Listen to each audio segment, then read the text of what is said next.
Pranab news official চ্যানেলে আপনাদের সবাইকে স্বাগত। আশা করি আপনারা সকলেই ভালো আছেন।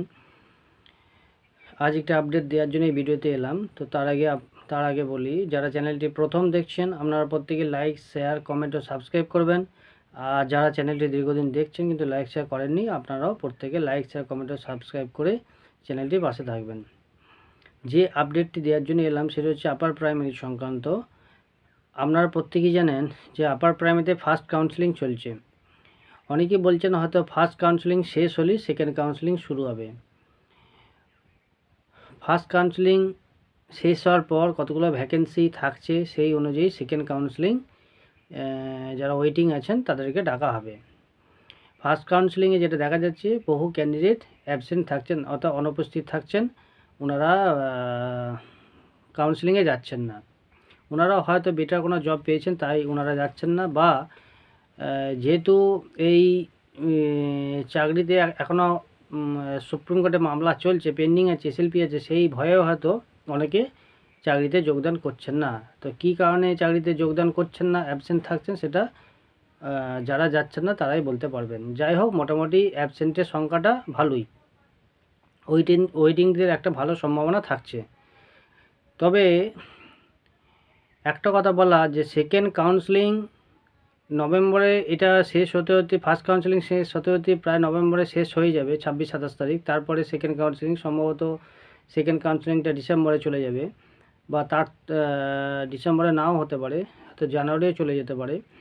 তবে একটা কথা বলার, হয়তো ফার্স্ট কাউন্সেলিং শেষ হওয়ার পর বা ফার্স্ট কাউন্সেলিং চলাকালীন কিন্তু সুপ্রিম কোর্টে পরবর্তী যে এসএলপি ফাইলগুলো আছে সেইগুলো হিয়ারিং হতে পারে, বা তার আগে কিন্তু রিভিউ পিটিশনটা দাখিল হয়ে যেতে পারে, যেটুকু খবর পাওয়া যাচ্ছে। তো রিভিউ পিটিশন যদি দাখিল হয় এবং রিভিউ পিটিশন যদি হিয়ারিংটা হবে সেটা যদি প্রধান বিচারপতির বেঞ্চ মনে করে যে গ্রহণযোগ্যতা আছে, সেক্ষেত্রে কিন্তু সেকেন্ড কাউন্সেলিং হতে কিন্তু অনেকটা দেরি হয়ে যেতে পারে। এবার রিভিউ পিটিশন আদৌ সেটা গ্রাহ্য হবে কি না, খারিজ হয়ে যাবে সেটা তো বলা যাবে না। সেটা কি হয় সেটা যখন হিয়ারিং হবে বোঝা যাবে। কিন্তু কোনো কারণে যদি রিভিউ পিটিশন দাখিল হয়ে যায় এবং সেটা যদি প্রধান বিচারপতির বেঞ্চ অ্যাকসেপ্ট করে, সেক্ষেত্রে কিন্তু সেকেন্ড কাউন্সেলিং হতে অনেকটা সময় লাগবে। এবং ফার্স্ট কাউন্সেলিংয়ে যারা জয়েন করেছেন ওনাদের কোনো সমস্যা হবে কি না সেটা তো বলা যাচ্ছে না এখন। আর 1463 নিয়ে একটা বড় সমস্যা কিন্তু তৈরি হয়েছে। 1463 যারা ইনক্লুড হয়েছেন এই প্যানেলের মধ্যে, সেক্ষেত্রে তারা সমস্যায় পড়বেন কি না সেটা হিয়ারিং হলেই বোঝা যাবে। তবে 1463 কিন্তু একটা বড় প্রশ্নচিহ্ন, কি হয় না হয় সেটা দেখা যাবে। কিন্তু সেকেন্ড কাউন্সেলিং যদি রিভিউ পিটিশন, আবারও বলছি, যদি রিভিউ পিটিশন দাখিল হয়, রিভিউ পিটিশন দাখিল হবে যেটা শোনা যাচ্ছে, এবং সেটা যদি প্রধান বিচারপতির বেঞ্চ বোঝে যে না এর গ্রহণযোগ্যতা আছে, সেক্ষেত্রে কিন্তু আবারও বলছি সেকেন্ড কাউন্সেলিং হতে অনেকটা দেরি হবে। এবার আর রিভিউ পিটিশন যদি খারিজ হয় সেক্ষেত্রে হয়তো সেকেন্ড কাউন্সেলিং তাড়াতাড়ি হবে। তবে কি হয় সেটা দেখা যাক। আর সম্ভবত যা শোনা যাচ্ছে রিভিউ পিটিশন হতেই নভেম্বরেই রিভিউ পিটিশন হয়ে যাবে প্রধান বিচারপতির বেঞ্চে। কি হয় সেটা তখনই দেখা যাবে। আর ফার্স্ট যে কাউন্সেলিং, সেই কাউন্সেলিংয়ে অ্যাবসেন্ট সংখ্যাটা মোটামুটি ভালোই। সেক্ষেত্রে অনেকে অনুমান করছেন হয়তো ওয়েটিংয়ে যারা আছেন তারা হয়তো ম্যাক্সিমামটাই জব পেয়ে যাবেন। তবে পুরো কাউন্সেলিং, ফার্স্ট কাউন্সেলিং প্রসেসটা শেষ হোক, শেষ হলেই বোঝা যাবে টোটাল অ্যাবসেন্টের সংখ্যাটা কত। কারণ এখনও কাউন্সেলিং চলছে, বাংলা মিডিয়ামে কাউন্সেলিং শুরু হয়েছে, বাংলা মিডিয়ামে কাউন্সেলিং পুরোটা শেষ হোক, শেষ হলেই পরিষ্কার বোঝা যাবে যে ঠিক কতগুলো সিট অ্যাবসেন্ট থাকছে। হয়তো যা বোঝা যাচ্ছে পুরো সিট হয়তো মানে পুরো সিটের নিয়োগ হওয়ার পরেও হয়তো অনেকগুলো সিট ফাঁকা থেকে যাবে। প্রায় যা অনুমান, যে সিটটা পড়ে থাকবে সেই সিটে হয়তো যদি কোর্ট থেকে কোনো অর্ডার দেয়, সেক্ষেত্রে হয়তো যারা টেট পাস ট্রেন পিটিশনার হচ্ছে তাদের জবটাও হয়তো হয়ে যেতে পারে, এমনই শোনা যাচ্ছে বা এমনই অনুমান করা যাচ্ছে। সূত্র মারফত যা বোঝা যাচ্ছে যে ফার্স্ট কাউন্সেলিং সেকেন্ড কাউন্সেলিং হওয়ার পরে হয়তো অনেকটা সিট পড়ে থাকবে। সেই সিটে কোর্ট যদি মনে করে যে টেট পাস ট্রেন যারা পিটিশনার আছে তাদের পক্ষে কোনো অর্ডার দেবে, সেক্ষেত্রে হয়তো সেই সিটে তাদেরও নিয়োগ হয়ে যেতে পারে। সামথিং কিছু সিট বাড়াতে হতে পারে, সেটা কোর্ট যেমন অর্ডার দেবে সেই অর্ডার অনুযায়ী হবে।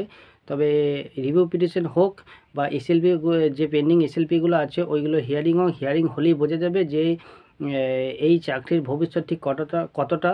তবুও যা অনুমান করা যাচ্ছে হয়তো খুব একটা সমস্যা হবে না, কিন্তু এসএলপি যদি একবার দাঁড়িয়ে যায়, এসএলপি যদি প্রধান বিচারপতি, নতুন যে প্রধান বিচারপতি বেঞ্চ যদি মনে করে যে না তাদের এসএলপি পুরোপুরি না শুনেই খারিজ করা হয়েছে, এই এসএলপিগুলো কি বলতে চাইছে, এসএলপি বিষয়বস্তু কি, তাদের গ্রহণযোগ্যতা আছে, সেক্ষেত্রে কিন্তু হয়তো এই মামলা কিন্তু একটু সমস্যা পড়তে পারে। তবে কি হবে না হবে সেটা এখনই অনুমান করা যাচ্ছে না। আগে রিভিউ পিটিশন হোক, হিয়ারিং হোক, পেন্ডিং এসএলপিগুলো হিয়ারিং হোক, তখনই পরিষ্কার তথ্য উঠে আসবে। তবে আমরা চাই যারা যোগ্য তারা প্রত্যেকেই স্কুলে যাক, তারা তাদের দায়িত্ব পালন করুক, সঠিকভাবে ছাত্রছাত্রীদের পড়াশোনা করুক। তবে এই কথাও বলবো, কমিশনের উচিত কোর্টের এই বিষয়টা দেখা উচিত, কলকাতা গেজেট যে 8(3)B রুলস যেটা কমিশন মানেনি, সেই বিষয়টা দেখা। সেই বিষয়টা দেখলে যারা ইন্টারভিউ থেকে বঞ্চিত আছে, টেট পাস ট্রেন্ড, তাদের ম্যাক্সিমামটাই কিন্তু জব পেয়ে যাবে। এই বিষয়টা আশা করছি কোর্ট হয়তো দেখবে। এই বিষয়টা যদি কোর্ট দেখে, ম্যাক্সিমাম টেট পাস ট্রেন্ড আপার প্রাইমারিতে যারা আছে ম্যাক্সিমাম কিন্তু জব পেয়ে যাবে। এবার দেখা যাক কোর্ট বিষয়টা কীভাবে দেখে, সুপ্রিম কোর্ট বিষয়টা কীভাবে দেখে, নতুন বিচারপতি বেঞ্চ কীভাবে বিষয়টি দেখে। আশা করছি ভালো কিছু হবে। ইন্টারভিউ থেকে যারা বঞ্চিত আছেন, আপনারা দেখুন এখনও পেন্ডিং যে এসএলপিগুলো আছে, রিভিউ পিটিশন হতে চলেছে, সেখানে যদি পজিটিভ কোনো তথ্য উঠে আসে আপনারা অবশ্যই এই চ্যানেলে পেয়ে যাবেন। আর পজিটিভ তথ্য উঠে এলে আমাদের কিন্তু একটা ভালো দিন আসতে চলেছে, এটুকু বলতে পারি। আপনারা সকলেই ভালো থাকুন, সুস্থ থাকুন, ধন্যবাদ।